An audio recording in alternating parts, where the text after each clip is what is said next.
जय नारायण बच्चों, हमने प्रीवियस वीडियो में रेशनल नंबर के पढ़ा था कि रेशनल नंबर होते क्या है और उसकी प्रॉपर्टीज़ क्या है। साथ साथ हमने ये भी पढ़ा था कि एडिटिव इनवर्स और मल्टीप्लिकेटिव इनवर्स हम कैसे फाइंड आउट करते हैं। अब इसके बाद आपका हम एक्सरसाइज 1.1 उसी वीडियो से रिलेटेड क्वेश्चंस हैं जिसे हम सॉल्व करेंगे, जिसमें हमारा पहला क्वेश्चन है कि एप्रोप्रिएट प्रॉपर्टी यूज करके आपको फाइंड करना है इनकी वैल्यू। अब आप उसे कैसे फाइंड करेंगे? तो सबसे पहले ऐसे क्वेश्चंस में आपको ये देखना है कि क्या आपको कोई सेम नंबर दिख रहा है। तो देखिए यहाँ 3/5 है और यहाँ पे भी 3/5 है।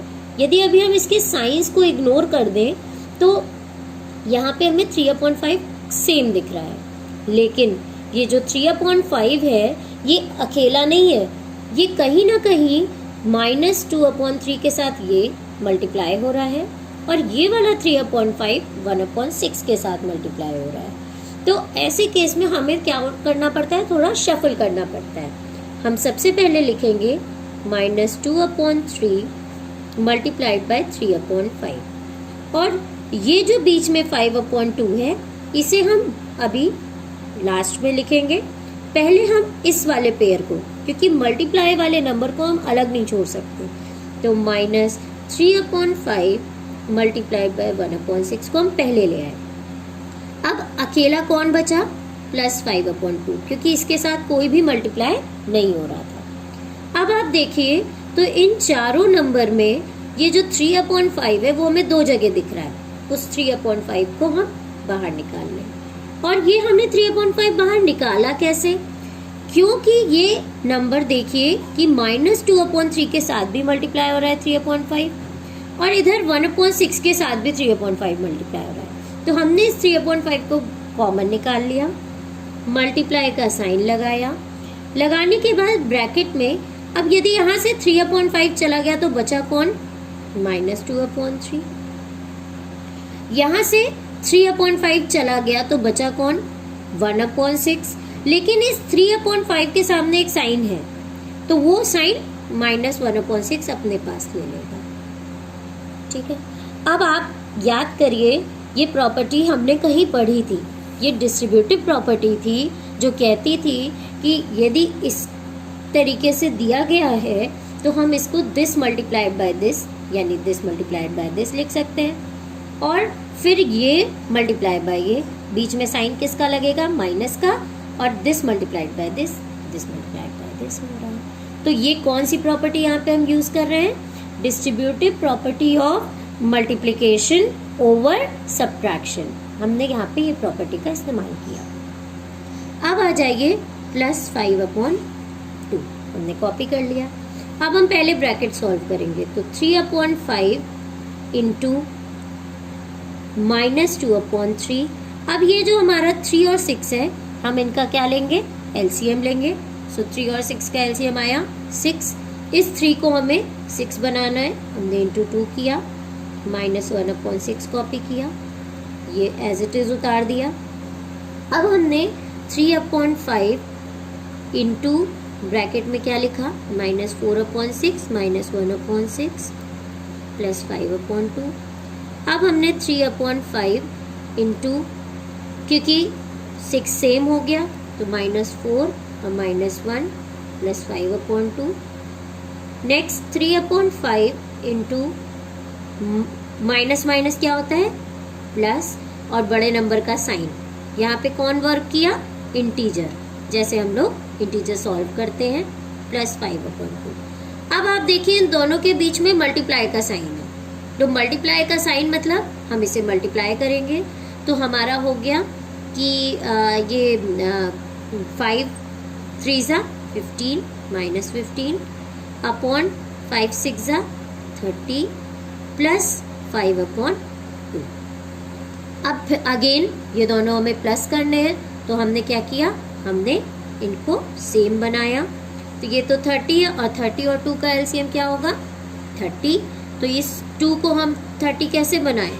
इंटू 15 करके, ये हो गया -15/30 प्लस 15 5 ज़ा 75/30। अब दोनों में 30 सेम हो गया तो हमने 30 नीचे ले लिया, -15 + 75। अब प्लस माइनस माइनस होता है तो हमारा 75 में से 15 गया, बचा 60। और बड़ा नंबर कौन है? 75, उसके सामने प्लस का साइन है तो हमने प्लस लगा दिया। मतलब रेशनल नंबर को सॉल्व करने में फ्रैक्शन और इंटीजर दोनों के रूल्स वर्क करते हैं। अब 31 × 30, 32 × 60, तो हमारा आंसर आया 2। तो इस पूरे को सॉल्व करके आपका आंसर 2 आया। और यहाँ पे जो आपने प्रॉपर्टी यूज की थी वो प्रॉपर्टी का नाम क्या था? Distributive property of multiplication over subtraction. ठीक, ये हमने प्रॉपर्टी का यहाँ पे यूज किया। नेक्स्ट क्वेश्चन आता है ये क्वेश्चन। अब इसमें भी आपको देखना है कि क्या आपको कहीं कोई सेम दिख रहा है, तो ध्यान से देखिए। दो ये नंबर मल्टीप्लाई हो रहे हैं, यहाँ पे भी 2 नंबर मल्टीप्लाई हो रहे हैं, यहाँ पे भी 2 नंबर मल्टीप्लाई, यानी 2 नंबर्स आपस में मल्टीप्लाई हो रहे हैं।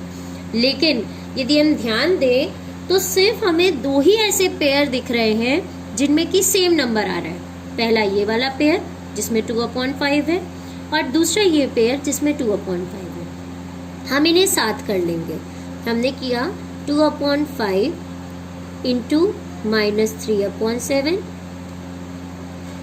फिर ये वाला पेयर ले आए तो +1/14 इंटू 2/5 -1/6 इंटू 3/2। ठीक, हमने उस पेयर को पहले कर दिया और इस पेयर को बाद में कर दिया। अब इन दोनों पेयर में यदि आप देखिए तो कुछ नंबर हमें कॉमन दिख रहा है, वो है 2/5 इससे भी मल्टीप्लाई हो रहा है और 2/5 इससे भी मल्टीप्लाई। तो इस 2/5 को हम क्या करेंगे? कॉमन ले लेंगे। ब्रैकेट में हमारा जब ये 2/5 कॉमन आ गया तो मल्टीप्लाई, फिर उसके बाद हमारे यहाँ से 2/5 कॉमन आया तो यहाँ क्या बचा? -3/7। फिर यहाँ से 2/5 बाहर आ गया तो कौन बचा? +1/14 -1/6 इंटू 3/2। अगेन यहाँ पे कौन सी प्रॉपर्टी वर्क की?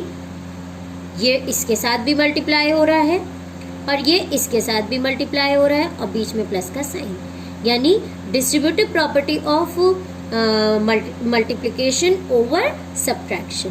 तो हम यहाँ पे लिख देते हैं हमारी कौन सी प्रॉपर्टी यूज हुई?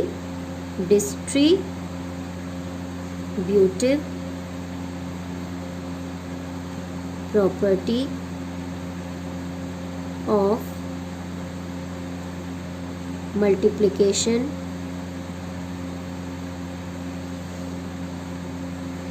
Over addition. अब ये एडिशन क्यों हुआ? क्योंकि यहाँ बीच में प्लस था, और यहाँ सब्ट्रैक्शन क्यों हुआ? क्योंकि यहाँ माइनस था।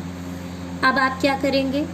अब आप इसे लिखेंगे 2/5 इंटू ब्रैकेट में आपने वही -3/7, क्योंकि 7 और 14 का एलसीएम निकाला 14 आया, इंटू 2 किया। फिर यहाँ पे आपने +1/14, यहाँ पे इसको आप सॉल्व कर लीजिए तो 3 × 1 = 3 अपॉन 6 2 = 12 आ गया। अब 2/5 इंटू इसको सॉल्व किया -6/14 + 1/14 -3/12। अब इसे किया 2/5 इंटू ये हो गया -6 + 1/14, क्योंकि दोनों के बेस सेम हो गए। फिर उसके बाद ये -3/12। फिर हमने किया 2/5 इंटू प्लस माइनस -6 में से 1 गया 5, साइन बड़े नंबर का यानी -5/14 -3/12। अब ये हमारे नंबर आपस में मल्टीप्लाई है तो 5 2 = 10 प्लस माइनस माइनस, क्योंकि इनके बीच में मल्टीप्लाई का साइन था, अपॉन 15 4 = कितना होता है 5 4 ज़ा 20 का 0, कैरी 2, 5 1 ज़ा 5 प्लस 2 7 माइनस 3/12।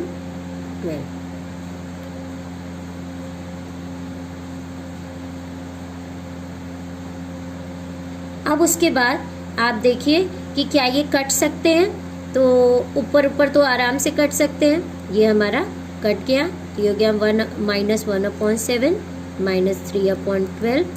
अब 12 और 7 का जब हम एलसीएम लेंगे तो ये हो जाएगा आपका 12 और 7 का 84। तो 1/7, क्योंकि 7 और 12 एक दूसरे की टेबल में नहीं आते, इंटू 12 किया हमने, और यहाँ माइनस 3/12 इंटू 7 किया। अब ये हो गया माइनस 12/84, और ये हो गया माइनस 21/84। अब हम क्या करेंगे, अब हम इसके बाद 84 ले लेंगे, और ये हो गया माइनस 12 माइनस 21। फिर नेक्स्ट स्टेप हम क्या करेंगे, इनको दोनों को माइनस माइनस है तो प्लस करेंगे, यह आ गया 33, और साइन किसका, बड़े नंबर का, माइनस 33/84। अब देखेंगे क्या ये आपस में कट रहे हैं। यदि ये किसी नंबर से कट रहा है तो हम इसे काट देंगे। जैसे हमने देखा 3, तो ये 11 हो जाएगा, 3 1 ज़ा 3, 3 1 ज़ा 3, और ये कटेगा तो 3 2 ज़ा 6 और 3 8 ज़ा 24। तो ऊपर आ गया माइनस 11 और नीचे आ गया 28। तो हमारा अल्टीमेटली ये आंसर हो गया -11/28। तो इस तरीके के क्वेश्चंस, ऐसा नहीं है कि आप इसको यही प्रॉपर्टी लगा के करेंगे तभी सॉल्व होगा। आप इसको डिफरेंट इस तरीके से करेंगे और डायरेक्ट करेंगे तो भी सॉल्व हो जाएगा। तो ये बेस्ट तरीका है इसको सॉल्व करने का। Thank you class.